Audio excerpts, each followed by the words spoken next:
cried Potts, holding out his hand, which Nicholas grasped with an energy that brought tears into the little man's eyes. "I am glad the matter is amicably adjusted," observed Roger Nowell, "for I suspect both parties have been to blame; and I must now request you, Master Potts, to forego your search and inquiries after witches, till such time as you have settled this question of the boundary line for me. One matter at a time, my good sir." "But, Master Nowell," cried Potts, "my much esteemed and singular good client " "I will have no nay," interrupted Nowell, peremptorily. "Hum!" muttered Potts. "I shall lose the best chance of distinction ever thrown in my way." "I care not," said Nowell. "Just as you came up, Master Nowell," observed Nicholas, "I was examining a plan of the disputed estates in Pendle Forest. It differs from yours, and, if correct, certainly substantiates Mistress Nutter's claim." "I have mine with me," replied Nowell, producing a plan, and opening it. "We can compare the two, if you please. The line runs thus: From the foot of Pendle Hill, beginning with Barley Booth, the boundary is marked by a stone wall as far as certain fields in the occupation of John Ogden. Is it not so?" "It is," replied Nicholas, comparing the statement with the other plan. "It then runs on in a northerly direction," pursued Nowell, "towards Burnt Clough, and here the landmarks are certain stones placed in the moor 100 yards apart, and giving me 20 acres of this land, and Mistress Nutter 10. "On the contrary," replied Nicholas, "this plan gives Mistress Nutter 20 acres, and you 10. "Then the plan is wrong," cried Nowell, sharply. "It has been carefully prepared," said Mistress Nutter, who had approached the table. "No matter, it is wrong, I say," cried Nowell, angrily. "You see where the landmarks are placed, Master Nowell," said Nicholas, pointing to the measurement. "I merely go by them." "The landmarks are improperly placed in that plan," cried Nowell. "I will examine them myself to morrow," said Potts, taking out a large memorandum book. "There cannot be an error of 10 acres. 10 perches, or 10 feet possibly, but acres! Laugh as you please, but go on," said Mistress Nutter. "Well, then," pursued Nicholas, "the line approaches the bank of a rivulet called Moss Brook a rare place for woodcocks and snipes, that Moss Brook, if I may remark the land on the left consisting of 5 acres of waste land, marked by a sheepfold, and 2 posts set up in a line with it, belonging to Mistress Nutter." "To Mistress Nutter!" exclaimed Nowell, indignantly. "To me, you mean." "It is here set down to Mistress Nutter," cried Nicholas. "Then it is set down wrongfully," cried Nowell. "That plan is altogether incorrect." "On which side of the field does the rivulet flow?" inquired Potts. "On the right," replied Nicholas. "On the left," cried Nowell. "There must be some extraordinary mistake," said Potts. "I shall make a note of that, and examine it to morrow. N.B. Waste land, sheepfold, a rivulet called Moss Brook, flowing on the left." "On the right?" cried Mistress Nutter. "That remains to be seen," rejoined Potts. "I have made the entry as on the left." "Go on, Master Nicholas," said Nowell. "I should like to see how many other errors that plan contains." "Passing the rivulet," pursued the squire, "we come to a footpath leading to the limestone quarry, about which there can be no mistake.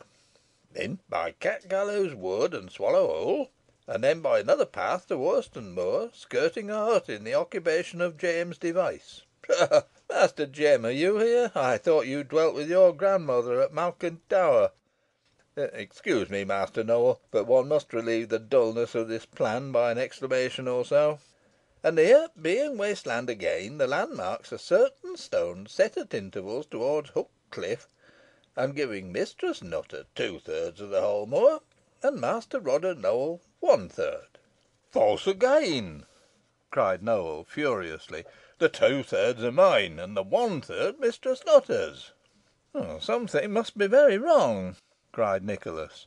"Very wrong indeed," added Potts, "and I suspect that that somebody is Master Nowell," said Mistress Nutter. "Mistress Nutter!" cried Master Nowell. "Both are wrong and both right, according to your own showing," said Nicholas, laughing. "To morrow will decide the question," said Potts. "Better wait till then," interposed Sir Ralph. "Take both plans with you, and you will then ascertain which is correct." "Agreed," cried Nowell. "Here is mine." "And here is mine," said Mistress Nutter. "I will abide by the investigation." "And Master Potts and I will verify the statements," said Nicholas. "We will, sir," replied the attorney, putting his memorandum book in his pocket. "We will." The plans were then delivered to the custody of Sir Ralph, who promised to hand them over to Potts and Nicholas on the morrow. The party then separated, Mistress Nutter shaping her course towards the window where Alizon and the two other young people were seated, while Potts, plucking at the squire's sleeve, said, with a very mysterious look, that he desired a word with him in private. Wondering what could be the nature of the communication the attorney desired to make, Nicholas withdrew with him into a corner, and Nowell, who saw them retire, and could not help watching them with some curiosity, remarked that the squire's hilarious countenance fell as he listened to the attorney, while, on the contrary, the features of the latter gleamed with malicious satisfaction. Meanwhile, Mistress Nutter approached Alizon, and beckoning towards her, they quitted the room together. As the young girl went forth, she cast a wistful look at Dorothy and her brother. "Do you think with me that that lovely girl is well born?"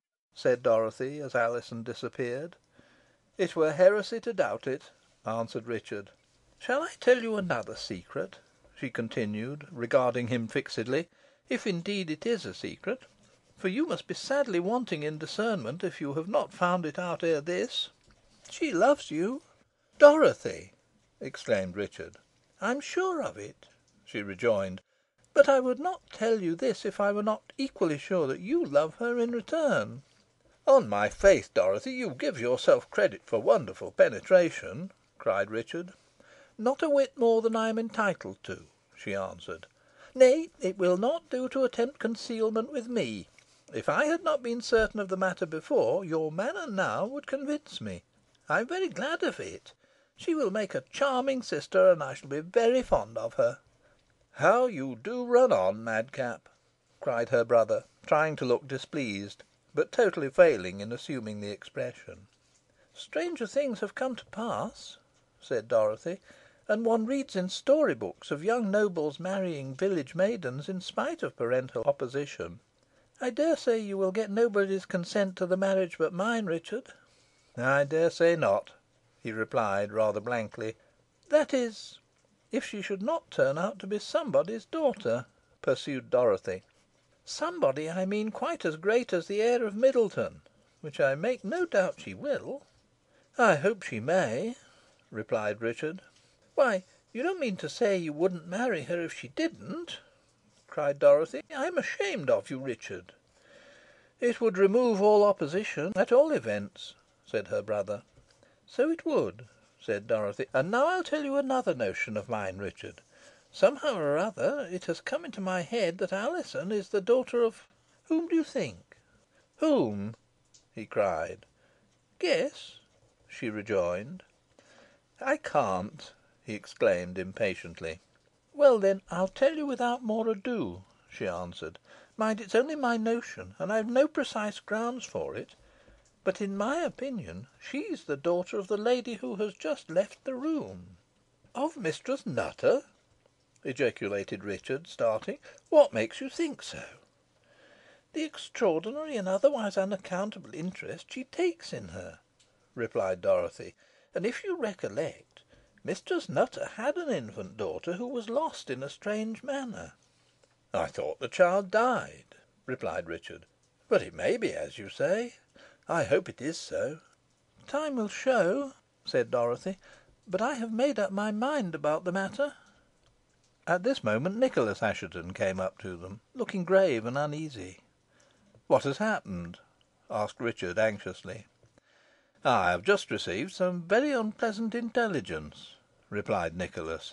"I told you of a menace uttered by that confounded Potts on quitting me after his ducking. He has now spoken out quite plainly. and declares he overheard part of a conversation between Mistress Nutter and Elizabeth Device.